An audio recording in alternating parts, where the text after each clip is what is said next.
आज ह्या दोडक्याची करणार आहे मी भाजणीची रसभाजी आणि शिरांची चटणी। दोडक्याची रसभाजी, त्याच्यासाठी लागणारं साहित्य: दोडकी मी त्याची शिरा काढल्या आहेत आणि अशी मोठी मोठी चिरले.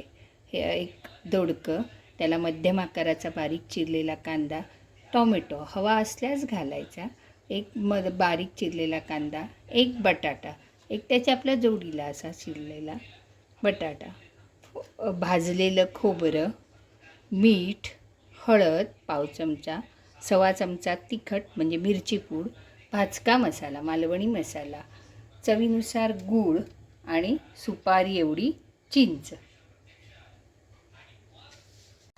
दोडक्याच्या रसभाजीसाठी मी 2 ते 3 बोट चमचे तेल घातले, तेल टाकले, फोडणीला कांदा घातला, कांदा परतला,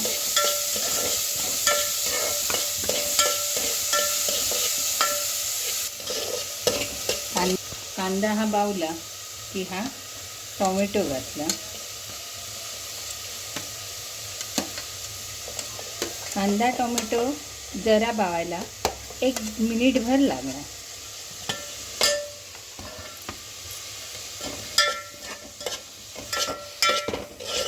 कांदा गूळ टोमॅटो थोडं भाजलं मिनिटभर, त्याच्यात हे मी बटाटे घातले। तुम्हाला हवे असल्यास घाला, नाही घातला तरी चालतं। बटाटे परतल्यावर जराशी ही हळद घातली। एक वेगळ्या पद्धतीची आणि पावसाळ्यात भाजणीची जरा भाजी बरी वाटते। जसं कराल तसं। हे दोडकं चिरलेलं, त्याला भरपूर नाही लागत, थोडं, कारण आपण वाटप घालतोच, त्यामुळे जास्तही दोडकं घालायचं नाही, थोडं घालायचं। एक अर्धा मिनिट चांगलं परतलं की ही मिरची पूड घालायची,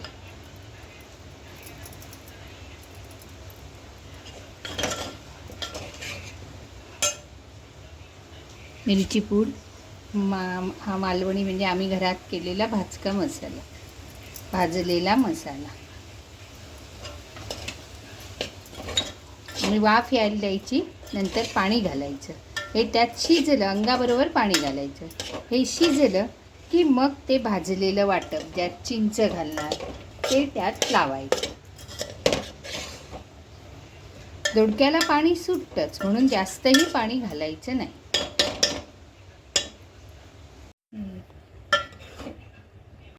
दोडकं बटाटा शिजला, अगदी 3-4 मिनटं लागतात, दोडकं शिजायला वेळ नाही लागत। तुम्हाला बटाटा हवा असल्यास घाला, नाही घातला तरी चालतो।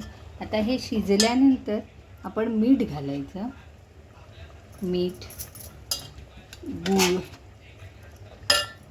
गूळ चवीनुसार, ते बघा एवढंच, जास्तही घालण्यात अर्थ नाही, जास्त गूळ घातलं की ते फुटतं म्हणतात।